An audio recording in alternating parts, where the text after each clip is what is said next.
Shalom, selamat pagi sahabat. Kita berjumpa lagi di Santapan Rohani Pagi dengan judul renungan Bimbang.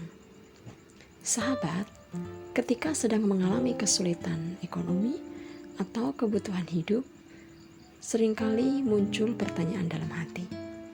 Apakah Tuhan sanggup menolong? Atau bagaimana cara Tuhan memenuhi kebutuhanku?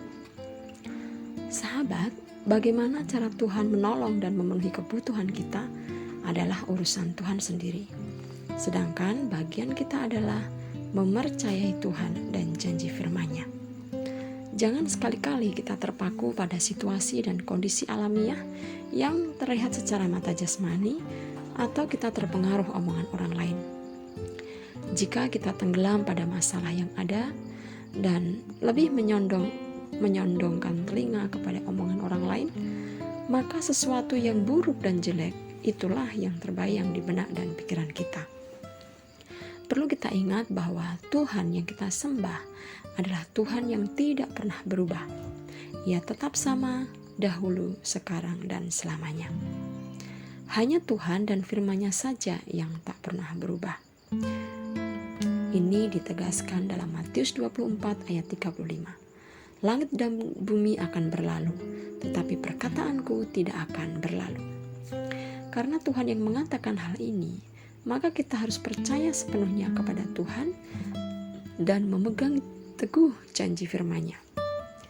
Abraham, yang dinyatakan oleh Paulus dalam kitab Roma, menyatakan bahwa Abraham imannya tidak menjadi lemah, walaupun ia mengetahui bahwa tubuhnya sudah sangat lemah karena usianya telah kira-kira 100 tahun dan bahwa rahim Sarah telah tertutup. Sahabat, kebimbangan seringkali menjadi penghalang bagi umat Tuhan untuk mengalami penggenapan janji Tuhan di dalam kehidupan. Mengapa kita sering bimbang terhadap janji Tuhan? Sebab kenyataan yang sedang kita hadapi dan alami tidak seperti yang kita harapkan, tidak seperti yang kita inginkan. Sepertinya kenyataan sangat bertolak belakang dengan apa yang Tuhan janjikan.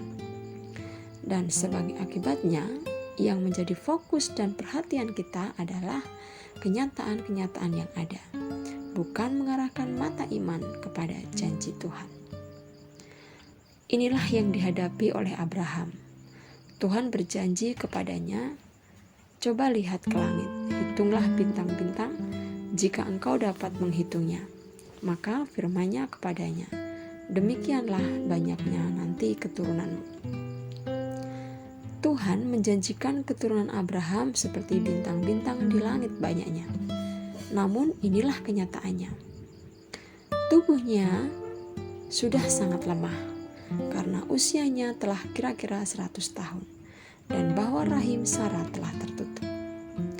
Tetapi meskipun fakta sepertinya semakin jauh dari apa yang dijanjikan Tuhan, Abraham sekalipun tidak menjadi bimbang. Roma 4 ayat yang ke-18. Tetapi sebab sekalipun tidak ada dasar untuk berharap, namun Abraham berharap juga dan percaya bahwa ia akan menjadi bapa banyak bangsa.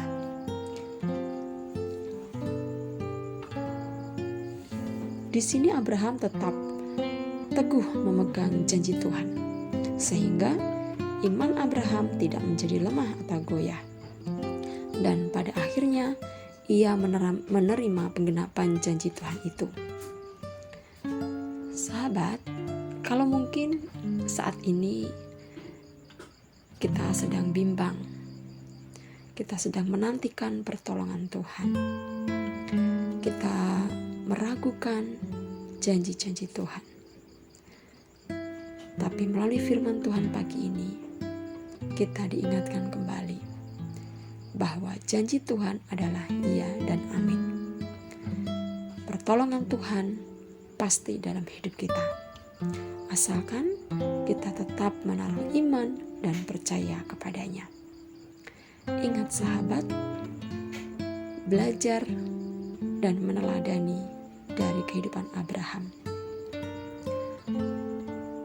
Sekalipun tidak ada dasar untuk percaya, namun ia tetap percaya. Dan imannya itu diperhitungkan oleh Tuhan sebagai kebenaran. Dan pada akhirnya dia menerima penggenapan janji Tuhan. Ini pun berlaku bagi kita, orang-orang yang percaya kepadanya. Oleh sebab itu sahabat, mari teguhkanlah hatimu, kuatkanlah imanmu di dalam Yesus. Jangan bimbang, Tuhan sanggup menolong hidupmu. Mari kita berdoa. Bapa, terima kasih untuk setiap janji-janji Tuhan yang dinyatakan dalam hidup kami. Kalaupun hingga saat ini ada doa-doa kami yang belum dinyatakan, belum dijawab oleh Tuhan, kami mau belajar untuk tetap percaya, untuk tidak bimbang, untuk tetap beriman kepada Engkau, bahwa Engkau pasti mengerjakan bagianmu tepat pada waktunya.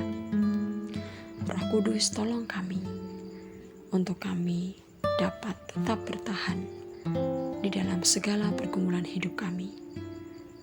Kami tidak bimbang lagi, kami mau pandang kepada Engkau, kami mau fokus kepada Engkau, beriman kepada Engkau.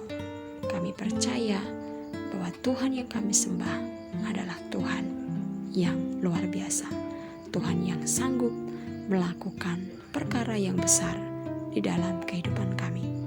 Terima kasih Bapa, di dalam nama Tuhan Yesus kami sudah berdoa. Amin. Selamat pagi sahabat, selamat beraktivitas dan Tuhan Yesus memberkati. Amin.